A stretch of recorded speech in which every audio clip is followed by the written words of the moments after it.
Sagaleyna, Sırat-ül Harameyna, Amr şiirlerinden selam olsun Hüseyin'e, Amr şiirlerinden selam olsun Hüseyin'e.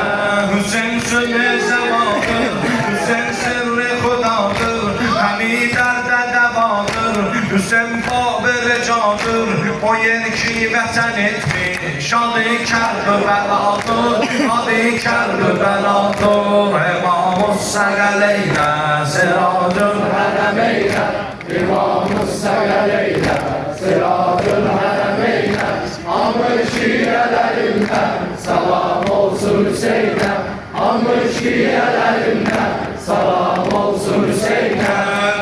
Qiblədən Musa, şəri səhnədə İsa, onun müqabilində duran Həzrəti Yəhya, mücavirdə dayanmış mələk Səffən o Səffa, süpürər hərəminin yerin cümləyi hora, silər qəbr-i şərifin tozun Məryəm o Sara, məhərrəmlər olanda gələr Həzrəti Zəhra, Hüseynin boğazında öpüb səsləyərik, öpüb səsləyərik. İmam-ı Sagaleyna, Sırat-ül Harameyna, İmam-ı Sagaleyna, Sırat-ül Harameyna, Amr şiirlerinden selam olsun Hüseyin'e, Amr şiirlerinden selam olsun Hüseyin'e. Hamı şiirlerindən səlam Olsun Hüseyin'e, Hamı şiirlerindən səlam olsun Hüseyin'e.